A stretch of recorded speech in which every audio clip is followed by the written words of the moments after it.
Secondary School by Alison Pennington. If I'm ever recycled back from the abyss, this is the bit I would most like to miss. With some of it now, I can look back and smile. The other bits, well, it's taken a while. I remember that very first day, feeling sick, with new uniform drowning me, just far too big, made me stick out, first year, young and green, which wasn't too helpful, 'cause some kids were mean. And everyone else seemed to know what to do. Hence, I spent quite a lot of that day in the loo. I felt horribly scared and so very small. A fish out of water, my back to the wall. The angst of this time always springs to my mind. I spent much of my first year at school trying to find my own space and tribe, just where I fitted in. Took ages to feel at home in this skin. Some teased you with relish, but they didn't care. Your size or your weight, but for me, my red hair. Carrot top, Duracell, to name but a few. It's amazing how name-calling still stays with you. Highfield, Lady Manners or Anthony Gel, those first days for many can feel like a hell. So, not a good start for a few weeks or more. It took all of my strength not to bolt for the door, but slowly with time, things began to improve. I began to get on with it, get in the groove, and made a few friends to walk with to classes. We kept ourselves separate, away from the masses. We were definitely not from the cool, trendy gang, made up of some hard girls who loved to harangue the weaker ones, hangers-on, then cast them aside. It was law of the jungle. The strongest survived. With strength in their numbers, they swarmed round the school, like stinging wasps, taunting and oftentimes cruel. We were lucky and never were one of their hits, which left some poor souls gutted, broken, in bits. And I know that kids always have dealt with such plight, but though it's enduring, it still isn't right. Over time, I began to enjoy my new form. Mr. Farrimond, my form teacher, quiet and warm. We'd have registration each morning, and then at the end of the day we would see him again. Our timetable set, and the school bell would ring. Then we'd go to our lessons, new subjects, and fling heavy bags on our backs.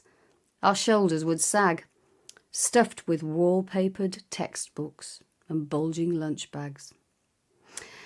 As my confidence grew, so my morning routine was the same as with most girls back then in their teens. It was into the loo, fix mascara and tresses, and watch as our idols walked up from their buses. We'd cling to the heater around the school door as they walked past, not knowing what we were there for. Then we'd glance at our favoured one, just nonchalantly, as if waiting for no one, quite casually. We were always convinced as we leant on the wall that they'd looked our way too, but they hadn't at all. Double games with Miss Jones on a winter's day hurt, 'cause the thinking back then was girls only wore skirts. And we never stood up to that rule or demanded, so blue-mottled legs were just taken for granted. I loved all my sport, played hockey and netball, but rugby for girls wasn't offered at all. A bit of a shame and a loss for us ladies. I might have become the next Jonathan Davies.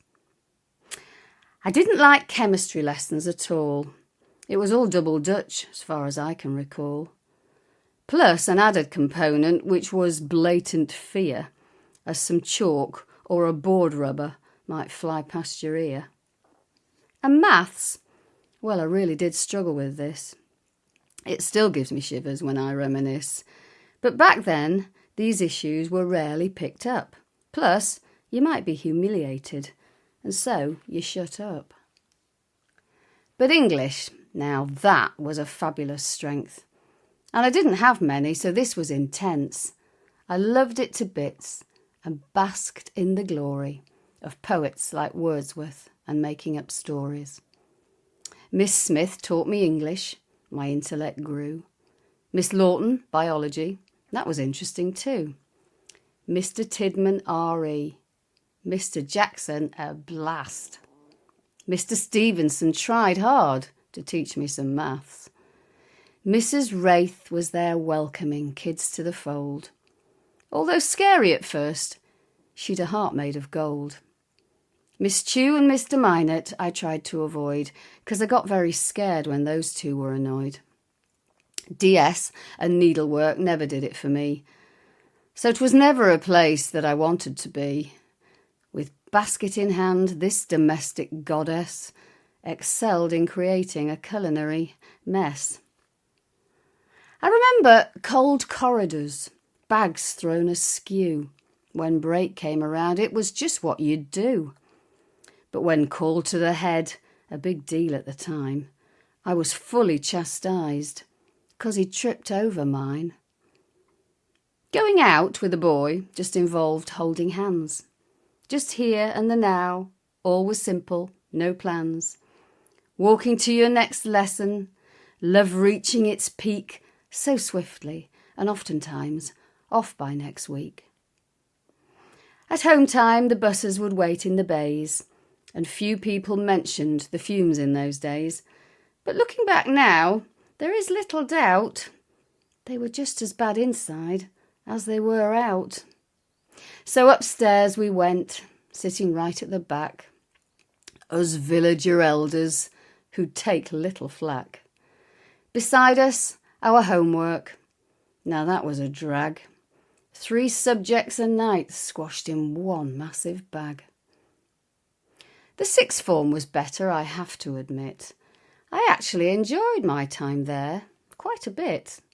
First traces of adulthood, own coffee bar, and then driving home in my shared mini car. But boys could be hard work, I sadly discovered. Heartbroken by one and then stalked by another. To top it all off, exams were a stress and left our poor brains in a frazzled out mess. On finishing them, words would swim past my eyes for weeks, plus I'd dream them. I felt traumatised. So, relief when I finally left school and went on a gap year or 2, which for me was well spent.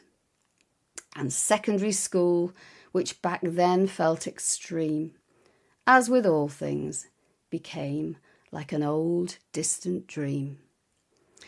But looking back now, I report with surprise, there really is fondness. And yay, I survived!